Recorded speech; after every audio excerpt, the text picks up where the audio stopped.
अस्सलाम वालेकुम। कैसे हैं आप सब? अल्लाह आपको सेहत दे, तंदुरुस्ती दे, खुश रखे, आपकी तमाम मुश्किलात हल फरमाए। तो बैंगन आपने बहुत तरीके से पकाकर खाए होंगे, तलकर खाए होंगे, फ्राई करके, और इनका सालन बनाकर खाया होगा। लेकिन आज मैं बहुत ही डिफरेंट तरीके से बैंगन बनाना आपको सिखाऊंगी जो बहुत ही मज़ेदार होंगे। तो चलें रेसिपी स्टार्ट करते हैं। बिस्मिल्लाहिर्रहमानिर्रहीम। मैंने यहाँ 1 कप आटा लिया है। गेहूं का आटा है जो हम आम रूटीन की रोटी में इस्तेमाल करते हैं, वो वाला आटा है। वो 1 कप मैंने लिया है। और अब हम इसमें डाल लेते हैं मसाले। तो मैंने इसमें डाला है 1/4 चम्मच गरम मसाला पाउडर, और 1/4 चम्मच मैंने इसमें डाला है हल्दी पाउडर, और 1/4 चम्मच इसमें मैं डाल रही हूँ पिसी हुई मिर्च लाल, और 1/4 चम्मच इसमें हमारा नमक जाएगा। तो यह सब हमने हिसाब से, इसी हिसाब से डालना है और इनको अच्छे से कर देना है मिक्स। आटे में हम इन सब चीज़ों को मिक्स कर देंगे बहुत अच्छे तरीके से। आप चम्मच से या हाथ से अच्छे से इसको कर लीजिए मिक्स, ताकि ये अच्छे से बिल्कुल आटे में जो है अच्छी तरह जज्ब हो जाए सारे मसाले। तो इसको रखेंगे साइड पे। अब हमने लिए हैं बैंगन। बैंगन को मैंने वॉश कर लिया था, और जो है बैंगन आप लोग गोल लें या पतले लंबे वाले, जिस तरह के भी लें। हमने इनके स्लाइसिस काट लिए हैं इस तरह से। इस तरह से मैंने गोल गोल शेप में इनको काट लिया है। ना ही ज़्यादा मोटे हैं ना ही ज़्यादा पतले हैं।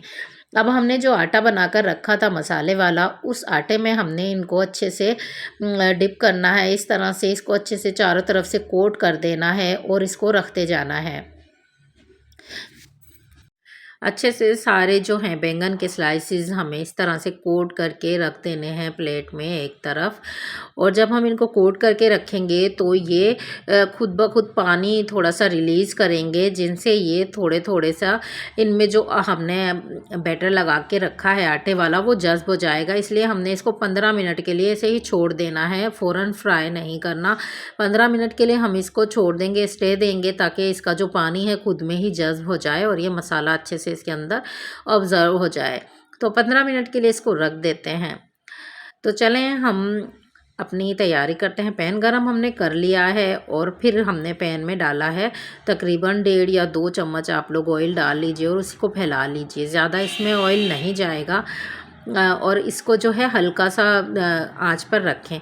तो ये देखें 15 मिनट हो गए हैं। हमारे बैंगन जो है अच्छे से पानी इन्होंने छोड़ दिया है, इसी में ही जज्ब हो गया है पानी। और ये देखें 15 मिनट बाद इन पर जो हमने मसाला लगाया था वो अच्छे से इसमें जज्ब हो गया है। तो चलें हम इनको फ्राई कर लेते हैं। पैन में एक एक करके हमने इस तरह से रखने हैं, और आंच को बिल्कुल स्लो करना है, ताकि ये अच्छे से एक तरफ से पक जाएं।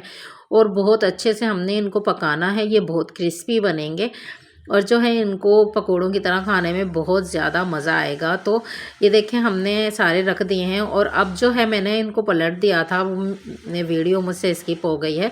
मैंने सबको पलट दिया था तकरीबन, और इनको जो है हमने पलट दिया था अच्छे से। एक तरफ से भी उतना ही पकाया था और दूसरी तरफ से भी उतनी ही देर पकाया था हल्की आंच पर। तो ये बहुत अच्छे से पक गए हैं, बहुत क्रिस्पी हो गए हैं, मज़ेदार हो गए हैं। इनका जायका इतना लाजवाब है कि आप लोग के घर अगर बैंगन आएंगे तो एक साइड पे आप लोग इसी तरह उनको फ्राई करेंगे।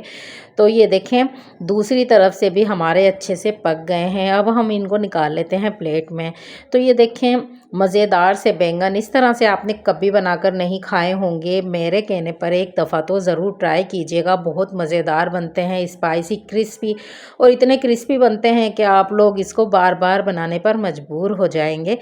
तो रेसिपी पसंद आई हो तो प्लीज़ मेरे चैनल को सब्सक्राइब कीजिएगा, शेयर कीजिएगा, लाइक कीजिएगा, और मुझे दुआओं में याद रखिएगा। मुझे दें इजाज़त। अल्लाह हाफिज़।